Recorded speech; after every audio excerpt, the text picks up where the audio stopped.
ninapoombolezea mji wa Beni, ndugu zangu ambao wamekumbwa na matatizo. Tumepoteza ndugu zetu, wengi wamefariki na vita. Oh Baba, tumepoteza wanafunzi, tumepoteza ndugu zetu, taifa letu la kesho limeangamia. Wa huruma, Bwana wa huruma, simama. Tuombolezie nchi yetu ya Kongo, tuombolezie ndugu zetu walio katika mji wa Beni, Butembo, Kasindi, Lubiria, Wicha, Mavivi, Ruchuru, Goma. Oh Bunia Baba, nani mwenye huruma asimame aitetee Kongo? Nani mwenye huruma asimame aitetee Beni? Ni nani mwenye huruma asimame aitetee Butembo? Ni nani mwenye huruma asimame aitetee Lubero? Tumepoteza ndugu zetu pale Beni, tumepoteza wanafunzi pale Beni, tumepoteza ndugu zetu Baba. Mungu, Kongo mekosa msaada, Kongo mekosa utulivu. Mara kesho vita Baba, mara kesho utulivu, tena kesho ni vita. Mungu Baba, Mungu simama Bwana wa huruma, Bwana, Bwana, Bwana, Bwana. Nani mwenye huruma asimame aitetee Kongo? Nani mwenye hekima asimame aitetee Beni? Nani mwenye busara asimame aitetee Butembo? Nani mwenye hekima asimame aitetee Beni? Baba,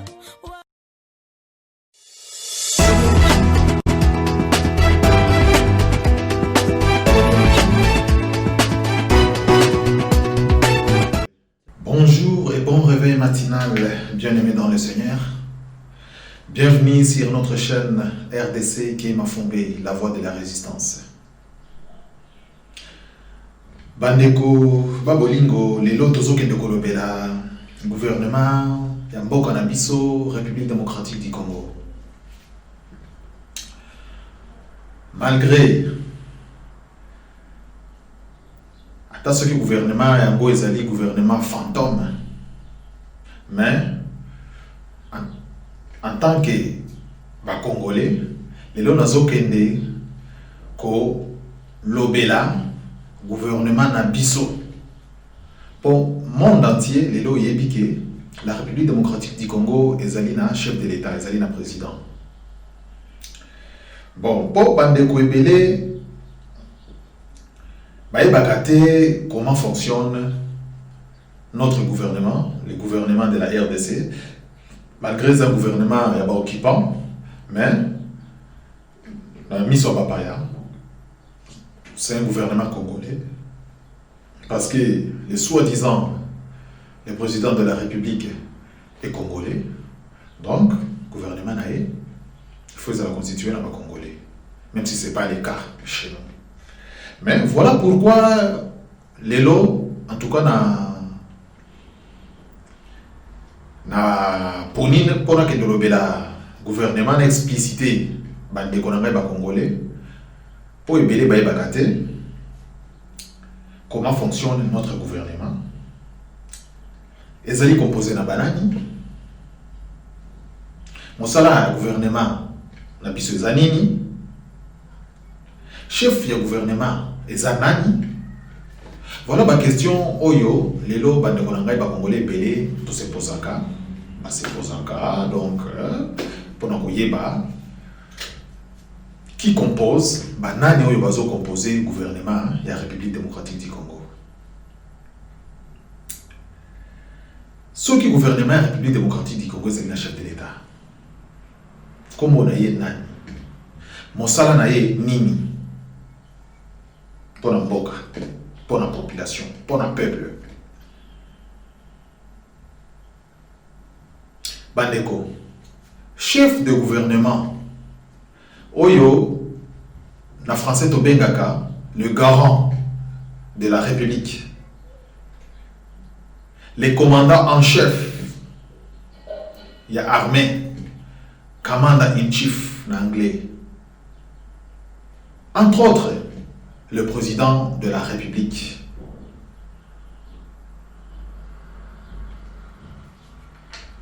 Et Zalinani, la République démocratique du Congo. Et Zalinani. Donc, l'élo, la logique, il y a ma carbonée et Zali. Les pays voisins, ils très bien que la RDC a un président qui se nomme Félix Antoine Tshisekedi Tshilombo. Voilà comment il y a soi-disant le président de la République démocratique du Congo, le chef du gouvernement de la République démocratique du Congo, le garant de la République, le commandant en chef de l'armée de la République démocratique du Congo, de Komonaye Yangoana, Félix Antoine Tshisekedi de Komonaye. Mais, question mark, point d'interrogation. Est-ce que c'est lui le président? Est-ce que Yende Moutou Azo Konta Pezamboka? Question est belée. Question, il y a Congolais belé. Babi tout n'a yangoana. Pour comment on a makamboise le Kanaka Chamboka na biso, les gens se posent pas mal de questions. Mais qui n'arrivent pas à trouver la réponse. Pour ceux qui, les lots, tous en gouvernement de Kachamboka na biso. Ceux qui, les lots, tous en président de Kachamboka na biso. Un président congolais, fils du pays. Mais pour Nanini, insécurité est aussi la thé na Kacha Congo.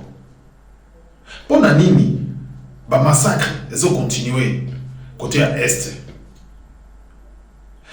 Pour Nanini, ba arrestation arbitraire ils ont continué na Congo Mobimba. To banda na capitale na Kacha Kinshasa. Pour Nanini, ba tuerie ils ont continué na Kacha Congo Mobimba. Ceux qui, pour la nini, ceux qui va tuer en Salemi, va massacrer en Salemi. Pour la nini, enquête des alakate. Pour la nini, va salak enquête. Ceux qui pensent président Oyo, Félix Tshilombo, Azali Mwana Mboka, Azali Congolais, Alingi ba Congolais, Alingi Mboka nae, Azawa na pona kusale la peuple. Pour la nini, malgré le massacre, Nyon Soyo Salema, Ezo Salema, Mikolo Nyon Soyo. Ça fait maintenant 21 ans. Insécurité côté à Est Kuna, Moboulou. Ba Congolais bazo lela tous les jours. Bazo belé la gouvernement na Kinshasa. Mais et loko mongo. Pas de réponse. Pas de réponse.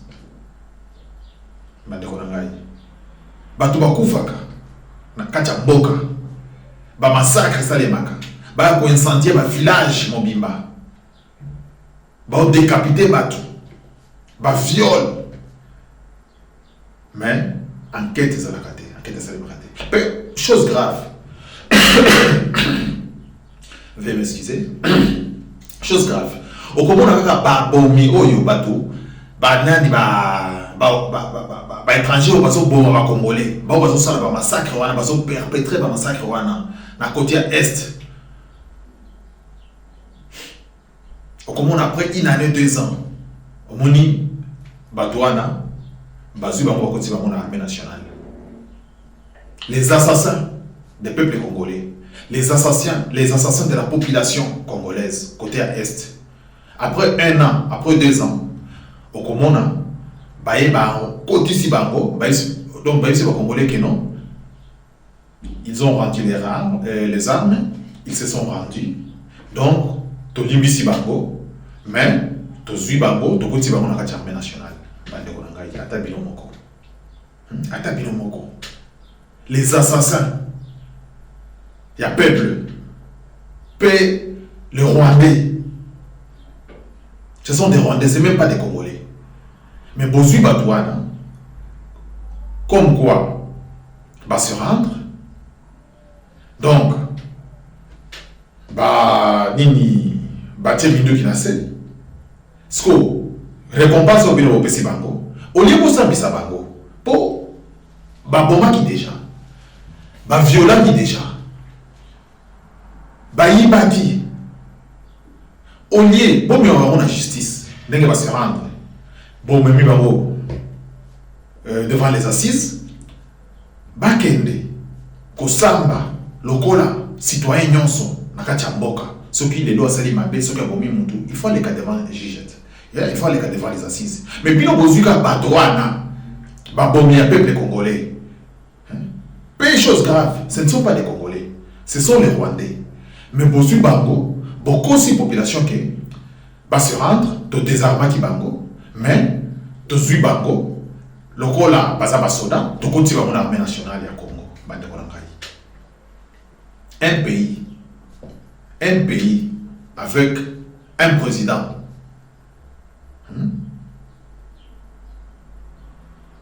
Biloko Aboy.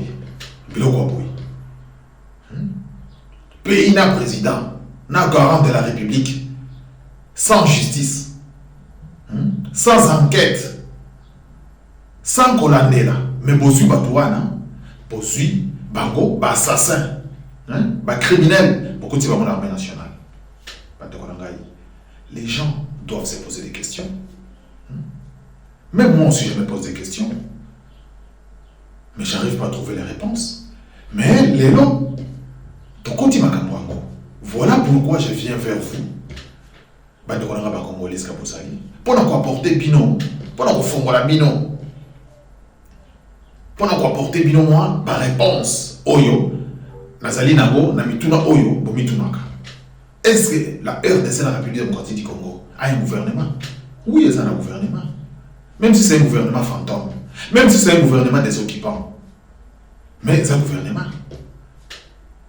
Il a mis sur le monde, c'est un gouvernement. Pour les garants, Zawana. Même si c'est un pion, même si c'est un guignol, mais au niveau international, il y a un des présidents de la République. Pas de choses graves. Moi, je suis un bon sur l'enfant du pays. Théoriquement, ceux qui n'ont pas nini, revenons à mouton, théoriquement, on a un chef. La République démocratique du Congo a un président. On a le bien théoriquement. Mais pratiquement, la République démocratique du Congo est la présidente. Donc, tout ça la présidente. Tout ça une étiquette, en fait. Moutou Oyazo Konza, Azali Sima, Amibomi Sima, imposteur, Joseph Kanambe, Kabila. Yende Moutou, Azali Kokonza. Oyo bacheli biso liboso za étiquette. Donc, ce qui n'a pas dit théoriquement, tous en a président, mais pratiquement tous en a président. Voilà pourquoi, dans la zone de la CA, les coloniaux soké, Mboko Nabiso, Ezali occupé. Pour les lots, Bandekonangai, tous au monde, ma vidéo, Bandekonangai à Congolais à Kivu, il y a Bukavu Kuna, c'est rallié dans un groupe, il y a Banyamulenge. Soit disant de Banyamulenge, il y a pas occupant, mais par ignorance. Pourquoi on a vu par ignorance? C'est rallié par ignorance à groupe. Parce que, bango basolo banini, basolo bake, biso, lelo, soki Kivu, et commis République indépendante. Toko sepela pourquoi? Parce que, banda koboma biso,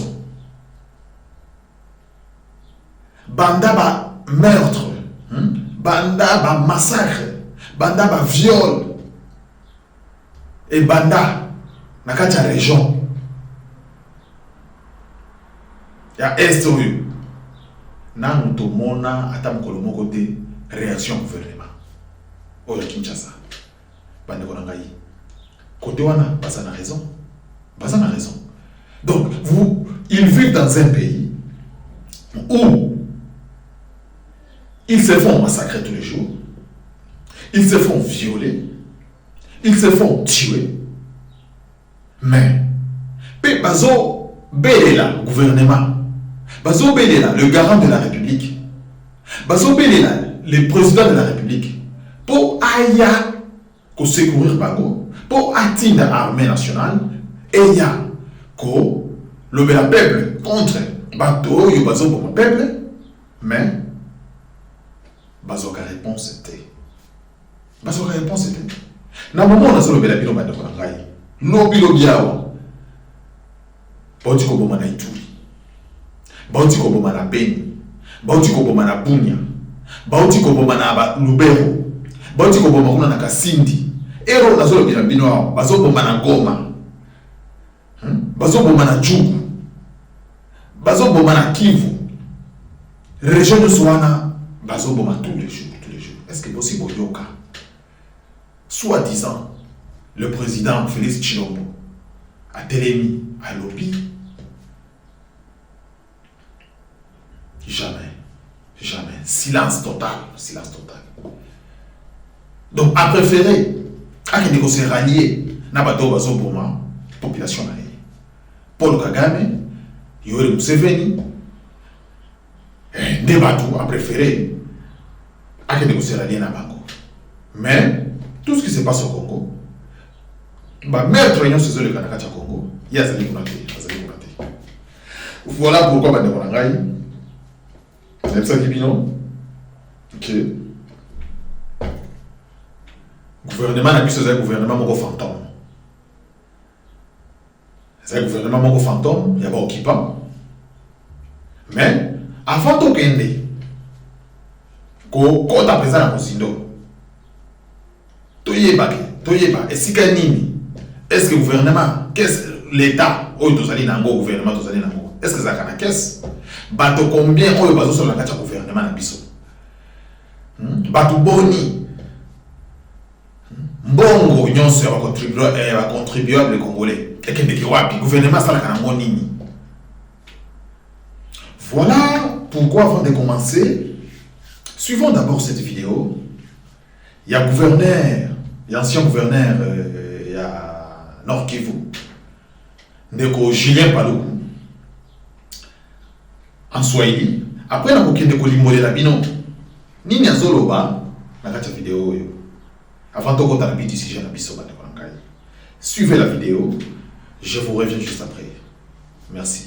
Angalia kwa mfano moya. Bale benye bako na basema mwende mbarabara. Ninapatia mfano paske bana tusemaka. Jimie si kosea kusema watu. Mtu mzima unaweza kufisha baba yako, unamwacha mufrigo, maiti unaiacha mufrigo, miezi 10 njoo hii inafika sasa. Kisha uko na tanga mudunia kuma radio uko nalalamika mie troisième mandat baba yuko mufrigo, c'est quoi ça? Kama bafu ngoma nafufukaka, afufuke. Kile baridi naisha mupiga. Sasa nafufuka anasema mtoto wangu. Hii ndio baridi yenyewe unaeneza miezi 10. Na sasa la malédiction. Kama mtu mzima sur cette terre, baba yako anakufa. Bande korangai. Nakali sibilo moko. Bon vidéo, botali vidéo. Reste moko botali vidéo. Oya ancien gouverneur monsieur Julien Paluku. À l'époque, à Bandai Koloba, Pona, Félix Antoine Tshilombo Tshisekedi, Azoloba Boy, pour vidéo ils ont à lobby na Swahili, ce que tu as expliqué bien ni na lobby. Azoloba Boy, Moto Mobimba, akoki kokufisa, akoki kokufela. Moto Mobimba akoki kokufela papa na ye. Otiki papa na yo na kacha morgue pendant 10 mois. Occupation na yo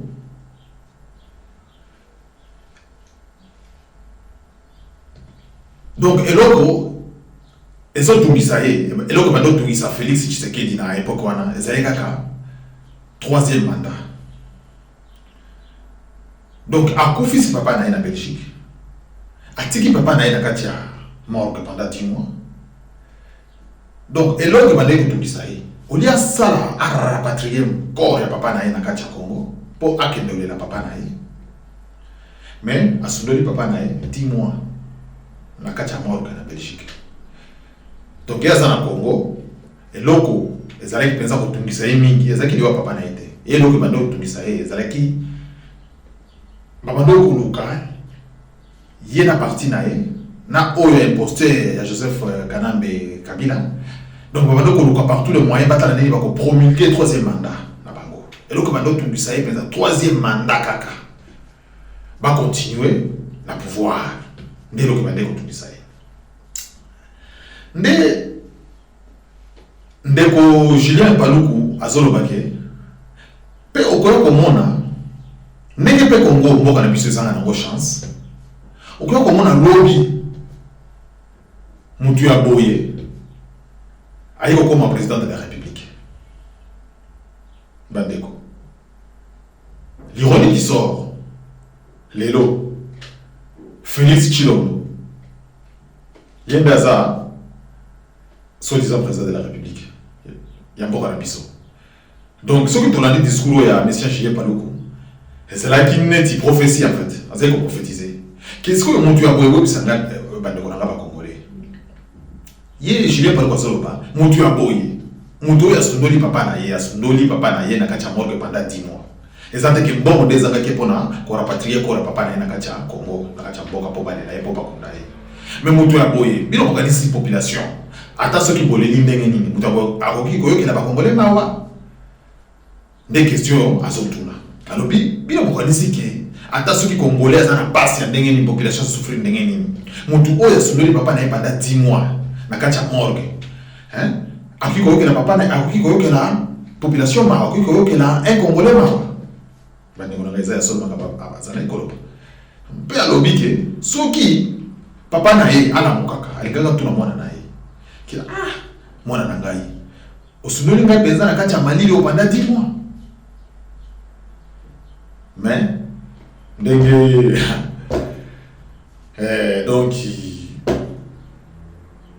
avec quoi la mukate ben voilà mais monsieur Julien Paluku avec le ba makambo c'est une petite prophétie tala lelo peut mikuti lelo muto za na tête ya nini il y a soi-disant la République Nabiso RDC, les alliés, monsieur Félix Tshilombo Tshisekedi.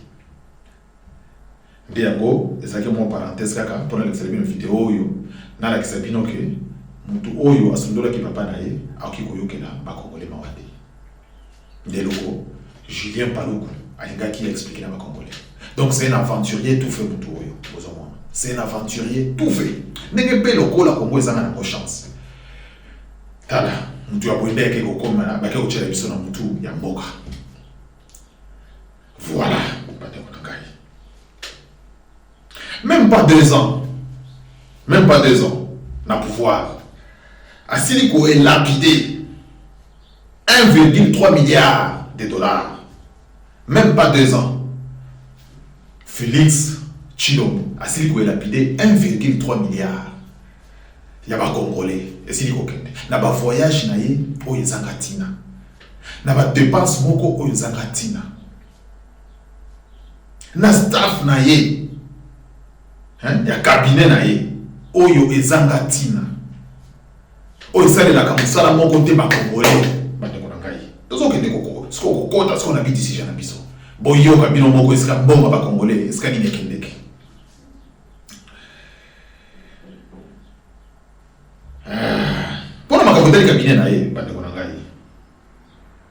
Contre toutes les normes d'éthique, de la moralité et de l'orthodoxie financière. Il s'agit en effet d'un véritable gouvernement parallèle, pléthorique, budgétivore et presque mono-ethnique. Donc, gouvernement Ezali, soi-disant gouvernement Ezali, à ça un deuxième gouvernement naïe, Donc, cabinet, est-ce que un cabinet, il y a président, qui composé de 294 personnels. Un cabinet, il y a président de la République. Est-ce que qui composé de 294 personnels? Il y a Moussala Nini, il y a un gouvernement. Et ça, il y a un staff, un cabinet. Donc, cabinet, il y a un staff, en fait. 294 personnels, 294 personnels, il y a un cabinet. Il y a Moussala Nini. Mbongo efuta kabatuana, eutaka wapi.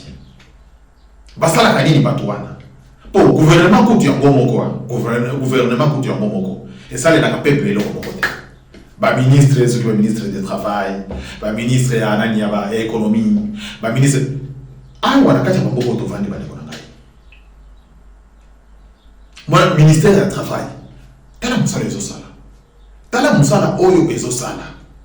Ceux qui a chômage kiti Moni, va publier, va l'exercer à la télé, va expliquer, va pour la population, il y a un chômage qui pour le ministère de Salim Moussala et créer l'emploi et embaucher tout, va quitter le chômage. Si le chômage est mati, au Komona, Mbaramoko, va l'exercer à la télé. Pour la population, il y a un chômage mati. Toi, on a un problème, tu as licencié la misala.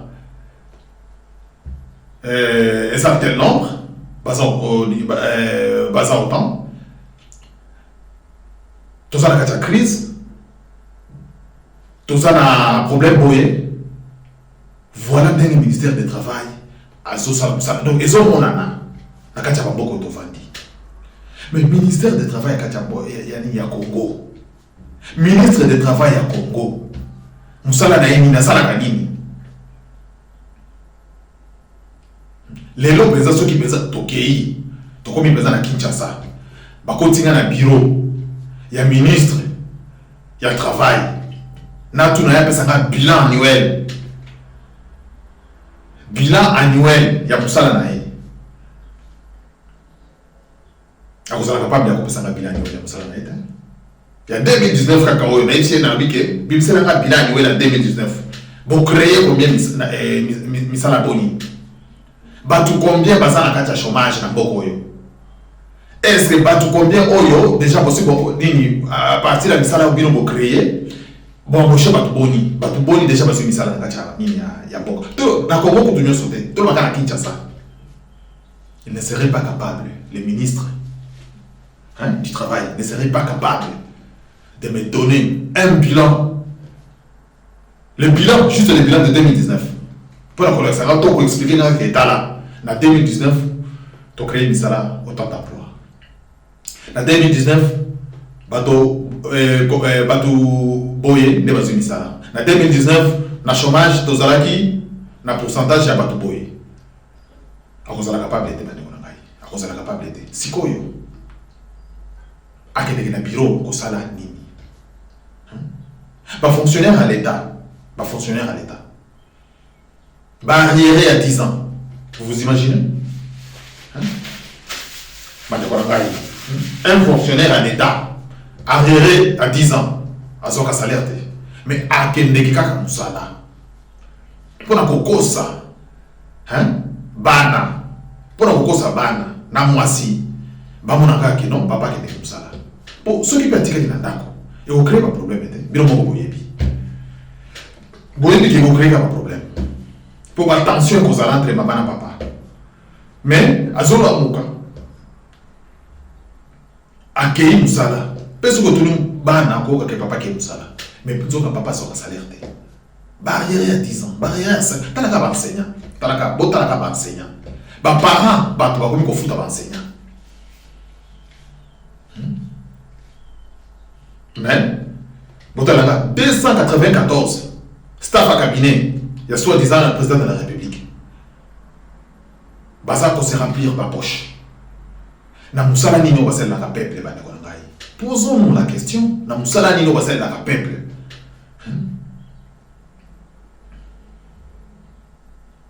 Donc bande ya maestro pourvu d'empathie, et de compassion pour la population. Bande d'escrocs, soi-disant cabinet, soi-disant gouvernement.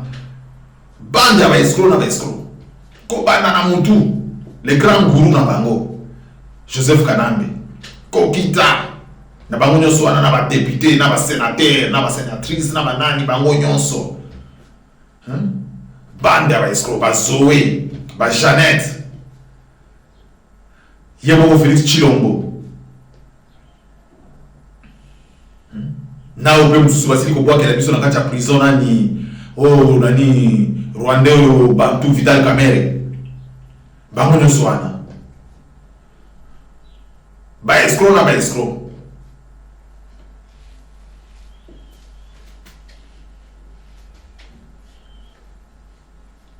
Soki to pays na exécutif national oyo ezali dirigé la premier ministre Sylvestre Ilunga bande konangai eza constitué na 66 membres dont 5 vice-premiers ministres.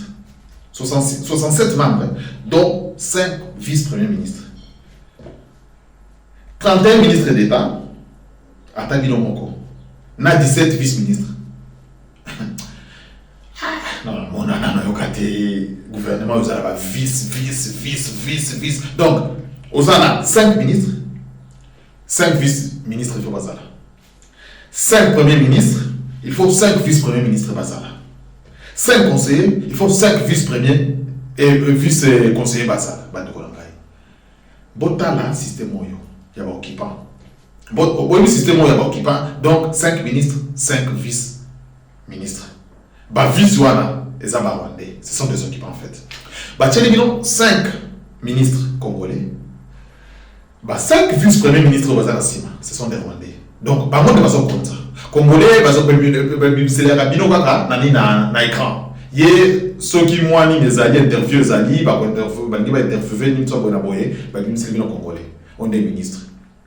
Mais si manae ministre oyo azo konsaye azali rwandais un occupant. Ceux qui vous allez dans 5 premiers ministres. Boye ba 5 vice-premiers ministres bazali na sima. Ba wana nde bazo konza. Ba wana nde bazo pesa mibeko mitindo. Donc bazaba rwandais les occupants. Ceux qui posent 5 conseillers, vous voyez 5 vice-conseillers basali. Bawana de bazo konza. Bawana de bazo pesa ba conseil à solo. Bawana so na ba dekaka na télé ni so bone ba congolais ba étiquette na étiquette ba guignol lokola ka conseil na bango Félix Nini ba na course ya ba rwandais. Voilà système na bango. Sikoyo donc ceux qui basali 100 ministres congolais, vous voyez baza na 100 vice-ministre rwandais. Kala siko ndenge gouvernement eko gonfler staff ya cabinet na eko nini eko gonfler eko fimba. Donc mbongo oyo bali ba futa 20 personnes ba ko futa ngo tant mususu 40 to 60 personnes.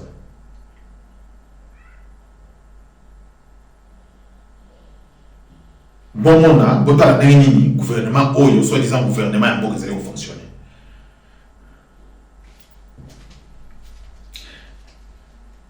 Conseiller, donc, conseiller, c'est aux 14 conseillers dans le cabinet de Félix Tshisekedi. 14 conseillers, 14 conseillers à Moussala Nini. Est-ce qu'un président a besoin de 14 conseillers? Un président, il a besoin d'intimité que Nambogo Tovandi à France, d'intimité que Macron a 14 conseillers. Intimité, il y a Moussala Nini. Ya musala nini nyoso na mbongo ya bakongole kaka nyoso na kosaka na kaka na population nyoso na donc groupe skill ya miyibi batala ka ndenge nini ba continuer ko piller mboka wana. Voilà oyo tozo benga gouvernement na biso ki RDC na gouvernement. Donc toza na gouvernement te gouvernement za kana ngote pa de kona ngai conclusion ezali tozali na gouvernement te. Donc Félix Tshilombo a décidé à mettre dans un cabinet dont la taille est presque 3 fois plus importante que le gouvernement. Donc cabinet na état cabinet na et ça plus important 3 fois que le gouvernement en Congo. Mais nyonso oyo ba congolais ba ka ngote. Bah, Congolais belé. Bah, il bien côté. Que taille cabinet à Félix Tshisekedi Tshilombo. Et ça composé dans 294 personnels. Bande Konangai. Ya musala nini. Mbongo zo futa ba nyonso yezo tawapi. Ba Congolais va souffrir. Ba fonctionnaire à l'état va souffrir. Ba arriéré na barrière ba salaire va so kate bon nyonso zo kende nini. Na ba poche ba toy. Ba to ba loba o tolo pate.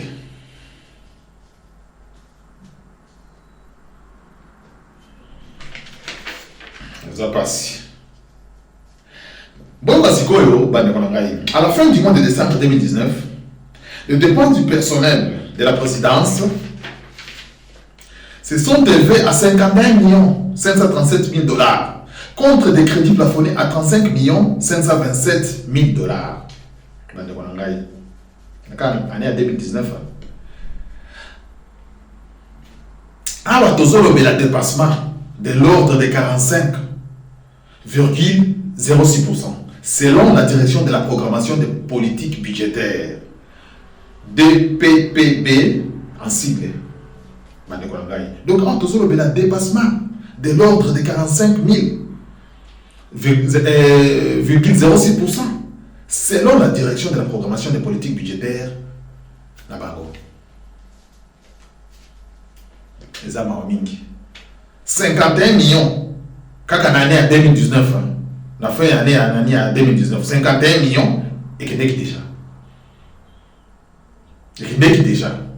Bato bazo kufa, na kachamboka mikolo nyonso. Bazo bonga mikolo nyonso. 9 voisins, na biso nyonso tozana bango, bazo ronger biso tous les jours. Donc les lorsque ba bimisé les biso carte de la République démocratique du Congo, bande konangai. Donc reconnaître la police soutien. Carte de la République démocratique du Congo, donc reconnaître la police soutien. Donc si on commet Madoussou, donc nos voisins, 9 rongeurs. Donc bazo ronger malin, bazo ronger malin. Soit disant président de la République, silence radio. Asa pour tout connaître. Bande konangai.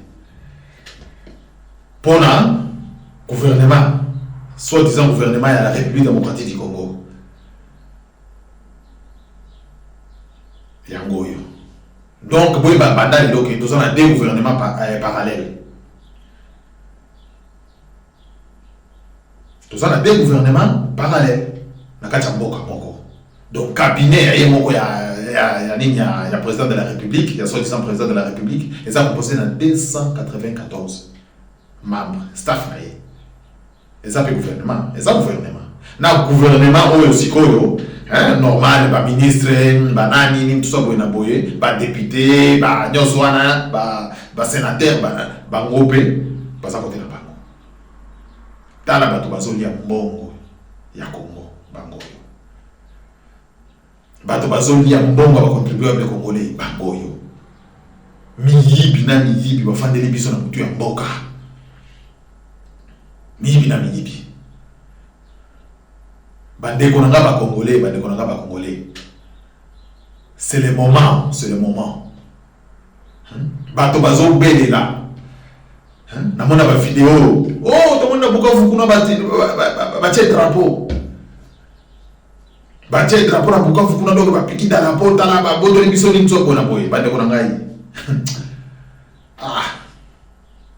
Papa Honoré Ngwanda. Abande ko belela. Il y a de cela, donc ça fait 20 ans. Papa Yoso Belela, Asali Ko Belela.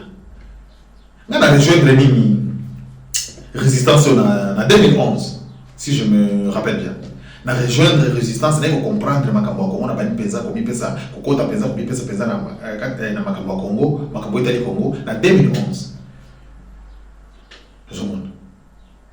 Papa Honoré Ngwanda, Asali déjà Ko Belela. Ba Congolais beaucoup soken. Ndeko nangayo dombo. Azali déjà ko belela. Naba nini ba résistance. Ba bazali déjà ko belela. Mais Congolais tilelo zo kwa kakati.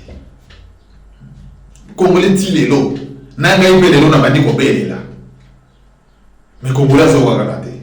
Mais tant qu'on soit que non, Rwandais déjà, hein, tu drapeau à côté, il y a Bukavu kuna.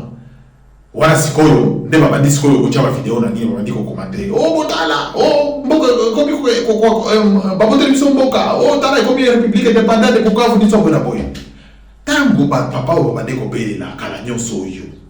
Hein ba to na ngai. Bino bona ko seke zaki blague, babando blague. Makambo zali sérieux. Ba ko mole ba to na ngai. Makambo zali sérieux. Congolais ko mona esika bazo makambo mboka o tali mboka na ye. Semblant ça pour kunate.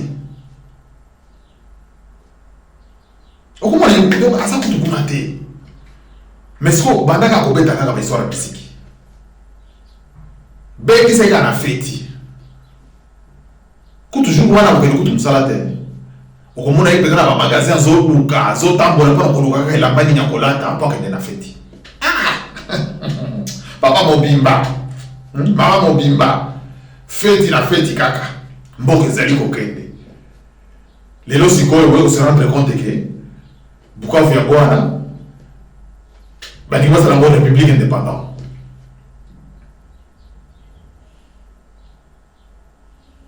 Ndesko yo boko mis ko bele la kuchapa vidéo na nini? Te. Rejoindre résistance. Tant on va bele là. Congolais, hein? Pour rejoindre résistance.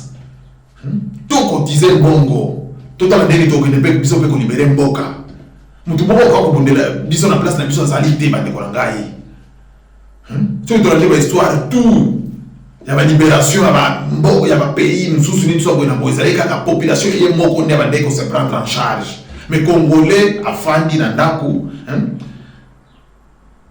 bamsu ba ko ndo bondela ngai bamsu ba ko ne ko libérer mboka ngai siko na ko na ko nini ko profiter na sima bande ko ngai. Soki to continuer boye. Hein? Na ba expliquer ba fête, ba expliquer ba loyenge. Ba to ala ko beta sous 20 ans mususu. 20 ans mususu ya bien ya kani ba ko beta ko. Drapeau na ezo nini o lelo za certain tena kati na nini na Bukavu. Et ko za certain drapeau na ezo pepa. Et ko pepa bien, ezali mawa mingi hein peuple congolais donc ça mawa mingi ezali mawa mingi pour la biso ezali mawa mingi moko pezana mimona ka bona mitaka ka pezana le bilan trop c'est trop mais quand on fait ça fête attends fête anniversaire à moi là que bébé ya bota milelo au mona ndeni papa koya mais quand on fait ça après fête wana ben ça va mona réunion yebisa bango que non ndenge hein semaine passée on a pensé que on a fête il y a moi il y a bébé na ngai il y a anniversaire semaine boya les sous te okuta na pona makambo ya mboka kotanga bango na misapi okotanga bango te soki bakozala ebele bakolela 5 te bakolela 5 personnes te soki bakozala ebele bakoya te mais fete komona bango bakolakisa bilamba baya kobude na kati ya fete mutu abengisi bino na fete naye bokomo bude bases moko nini Congolais azalaka nango nayebi te mboka ezali kokende mais mpona makambo ya Kongo komona Congolais donc Congolais aza kuna te mpona makambo ya Kongo Congolais aza kuna te bamosusu bakomi kobanga komanifeste mpona komanifeste ata na bamboka oyo bazobanga oyo bakomona nga na video na Kinshasa kuna ndeko na nga asalaka na gouvernement ndeko na nga aza soda ndeko na nga boye franchement boyebisanga bato ya boye boyebisanga makanisi ya boye mutu mobimba aza na makanisi ke non je ne peux pas manifester mpona badroit na ngai bandeko na nga bazokufa bandeko na nga bazonyokoma na mboka kuna donc nakoki komanifeste te mpo lobi soki nake Kinshasa kuna soki nakiti kine baokende kosala nini ndeko na nga kuna okende kosilika sina makambo tozoloba yango oyo ya bachilopo intérêt personnel nde makambo oyo tozali koloba esali ke mboka lelo ezala mboka papaya intérêt personnel ya Congolais On va lancer la boîte, au moni, gasoli na kitaka Kinshasa, ça va faire dans la kin, talakaka, moyen de manifester ceux qui va moni vidéo, ceux qui vont la vidéo, et que ça va m'oublier mingi. Ah! Mande ko na ngai. Yo so manifester te. Ngai pe na boyi ko manifester. Ndeko na ngai pe boyi ko manifester. O pe kuna boyi ko manifester. Biso nyo sto bandi ko po pa komona biso na vidéo kuna na Kinshasa. Po ndeko na ngai sala kana na nini na gouvernement Kabila. Po ndeko na ngai za soda, po ndeko na ngai za general. Ba ndeko na ngai. Mboko wani ko kende. Mboko wani kei.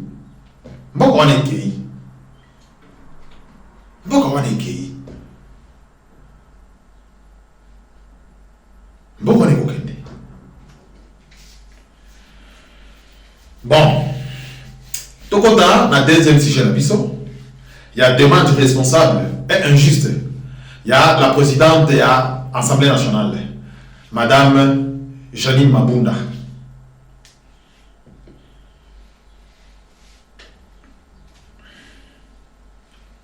Bandeko, avant Tokota, on a un sujet de Bissot, il y a demande responsable et injuste, il y a Janine Mabunda. Je vous propose, Bandeko Nangai, de suivre nous, tout l'entendant moi, c'est quand soyo.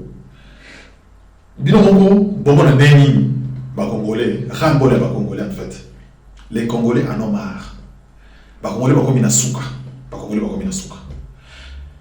Mais si koyo, les autres ça qui va continuer à occuper ces années. Et ça pour nakacha Congo va très très mal les Kébélé. Le peureux, baleki ebele. Ba kolalo, baleki ebele. Mais, ba mama, bino moko utala ndenge ba mama. Ba komi na suka. Bazo koka lisusu te, bazo koka lisusu te. Yango na tsheli bino mwa séquence oyo. Botala bino moko ba mama ba komi na suka. La population ana ras-le-bol. Ba komi na suka. Bon, tout dans mwa séquence oyo ba ndeko na ngai. Après, la raison de la vidéo, juste après. Ok, merci. Suivons la vidéo.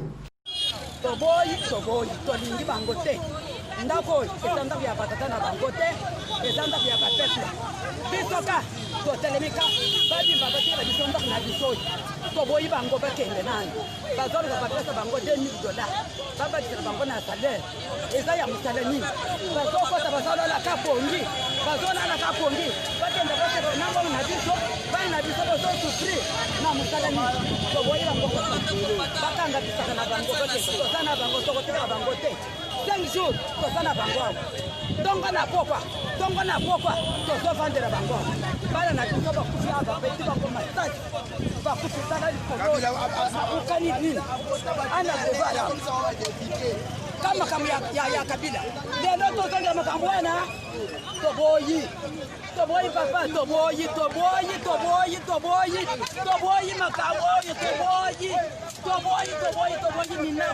minaku na toboyi bango bakende bakanga pitaka baya baba be wabima bakende toboyi bino iwaya mbaraka eganga bino bato bato bato frira mboko ezana na mapeka na bino bina nyonso bisa tokanisa kike tovote badepute balode dobite o biso tovotade bayaki nde bakoma biso tolobi boyi bino bakanzi ya mboka boyoka maloba na biso yanini bango bazosenga mpona nini basoda te mpona nini basenga mpona nini bafonctionnaire te kaka bango. Bon, bandeko nakanisi bino moko bomoni vidéo oyo nyonso eza kaka ras-le-bol ya population congolaise pour la madame ou la présidente Janine Mabunda de l'Assemblée nationale, il y a occupant, a demandé par sa lettre du 21 mai 2020, adressée au Premier ministre, que le salaire de chaque député de $4 600 soit augmenté de la somme de $2 000 et que le budget fonctionnement de son admission soit augmenté aussi de 50%. Aïe, ça passe si peu mal. Maman, tant que tu as un ban, tant que tu as un cola, tant que tu as un cola, tu vas dire maman, parce que la batumoko, tu vas venir maman, parce que la batumoko va s'arrêter mawa, parce que la batumoko va s'arrêter na compassion, na monter ma malam,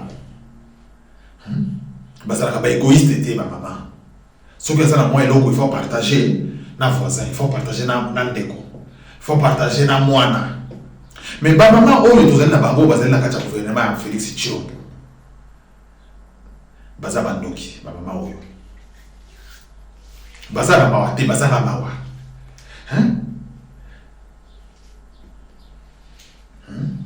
Ba maman oyo ba Marie Ange Mouchobe quoi. Ba Janine Mabundo oyo. Bazali ebele. Nakacha Assemblée nationale wana, nakacha parlement na bango wana ya ba occupant. Ba maman bazani te mama be bongo. Non mona te. Maman oyo nani madame présidente. A comme le premier ministre que salaire na bango $4,600 au bazwaka. Est-ce que na $4,600 ye maman ya bazwaka. Eloko nini na salaire na peuple congolais. Ba député wana ba sénateur wana eloko nini ba salaire na peuple congolais. Bobo sani ba enseignant baoyo batangi sakabana na bino bao bazana barrière ya 10 ans bazokata salaire mon côté bobo sani ba fonctionnaire à l'état bao bazana barrière ya 5 ans sans salaire mais bino dès boza penza ba égoïste mitema bandoki donc des gars congolais gaga komona ka kotala ka intérêt na en fait. Peut exiger ma base la bino $10,000 na $4,600 au Bozoka. Donc et ça là $6,600 par mois. Ah, Janine Mabunda, maman la présidente de l'Assemblée nationale. Ça va coûter ma bonne maman encore. Ça va coûter ma bonne maman. Talabana va voisin de ma quoi ma. T'as un fonctionnaire à l'état de l'Amazon comme ma maman. T'as un professeur, population est comme fouta, parents comme fouta, professeur, comme fouta, enseignant. Nous sommes des salles qui ont est-ce que vous avez mis ma pesa, mis ma pesa, oh, vous avez un moto, vous avez mis ma banga. Pour aller mis ma bébé, mis ma cassi boye. Ba maman oyo bozana kati Assemblée nationale.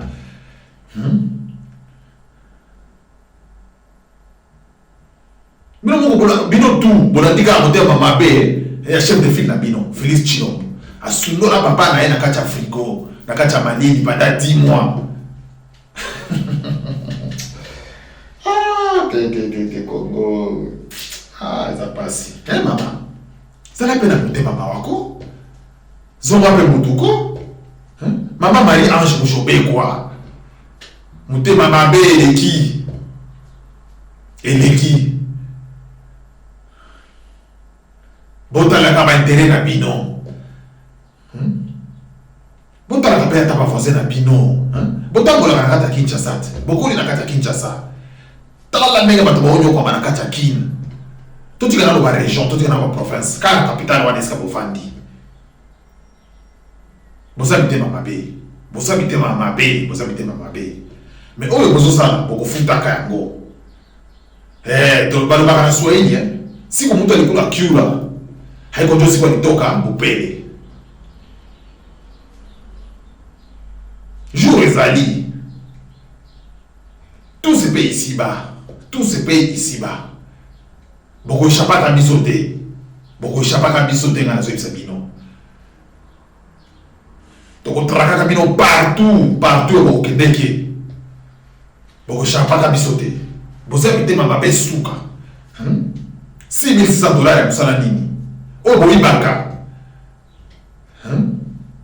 Tu vas vous douter. Baba, tu as reçu $6,600 à Moussalanini. Enseignant $100 à Pamba. Basoda na Bino. armée na basoda na bino nyonso yo ya CC wana bofuta bango combien tina soda ko kokende commission de mo tenue militaire boza bato mabe na kati assemblée nationale wana eloko nini bosalaka musala nini bosalaka peuple à part ko réglaka ba compte na kati assemblée nationale wana ya ba mbongo boyibaka o botournaka bato on a l'exemple na peuple na population mais nous allons bunda kaka na kati assemblée nationale mikolo nyonso ko régler ka ba compte ba bandi en cravate boza miyimbi na ba cravate bozo benga les manifestants que ce sont eux des voyous mais non loin de là ba manifestants bazo réclamer droit na bango il faut bien comprendre bango il faut bien yoka bango c'est leur droit. Bon, télémi peut vous ça va discours mon long discours mon ya tchana na ya pamba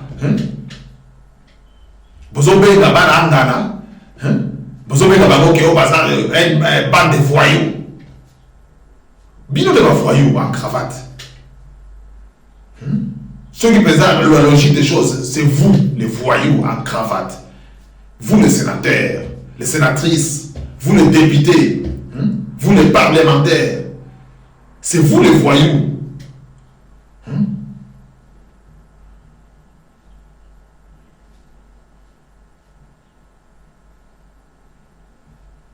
6 600 $ ya musala nini?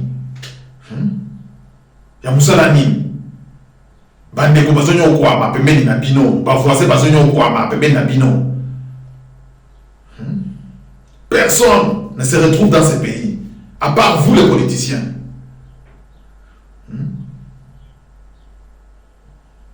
Kokosa bantu soki mtu alijia kota na makambo itani nini mboka kokota na politique te, kokota na politique te. C'est quoi la politique? C'est quoi la politique? Bon fan de la bamisusu na mitu, hein? Parce que je suis politicien, donc la fan de la bamisusu na imbaka ndenge na lingi, na nyoko la population ndenge na lingi, c'est ça la politique, c'est ça votre politique, c'est ce que vous appelez la politique vous? Foutage de gueule, une autre foutage de face, yangoyo. Vous faites des populations, vous pressez la population, vous population les a opprimé la façon dont vous devez éviter. Allez, qui colore, qui commence à nous appuyer. Bon, dans la politique, à manifester, on va voir. Bon, tu vas se dire, va mettre à mon assassin. Bino pour vous avoir maman, vous en avez banat. Vous avez la bandeko. Franchement, est-ce que vous organisez ça? Taille, vous faites des vous organisez pour taille pour l'habiter. Taille, maman, na kaja, na est kuna nenge basonyo kwama. Taille, nenge maman basonyo kwama. Maman va se retrouver pour ba veuve na ba veuve. Est-ce que aussi vous pensez à ta mkololo pour la maman au bazar na kaja na ba ituri kuna na majuru ba ni bazar na kaja ba forêt na ba brousse na bana. Ba papa bibel na ba tout, ba sila ko boma, ba sisi ko boma. Se retrouver présent na kati ya zamba na kati ya brousse balala kakuna wese za la kate maya kusokoleza la kate biloko koleza la kate. Est-ce que bon pense à kata na ba maman wana si ba ndeko na bino maman mais vous pensez donc baba c'est la bino $2000 $6600 ya nini na oyo boyiba ka maman oyo bo détournaka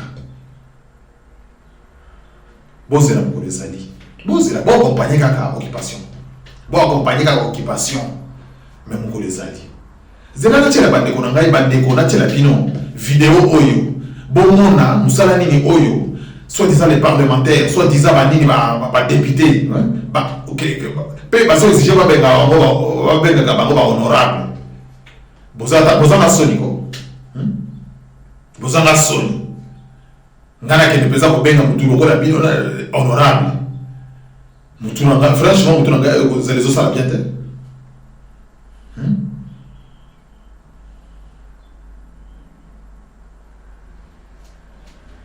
N'a que le benga pesa ba tuneti bino ba mi ba cravate des voyants cravate n'a que le pesa ko benga na le satana na benga bino ba honorable na sauté mon tout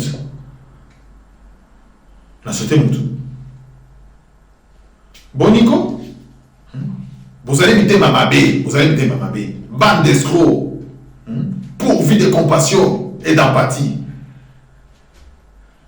pour le peuple congolais. Mais beaucoup fouta. Chaque chose en son temps.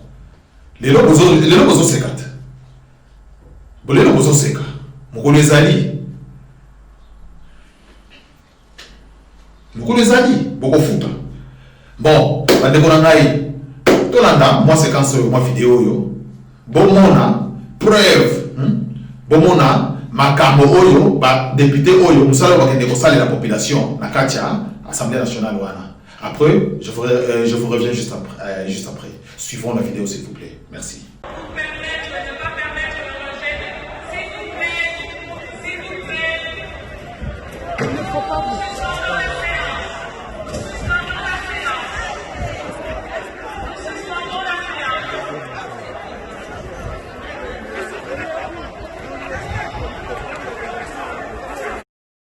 Likey.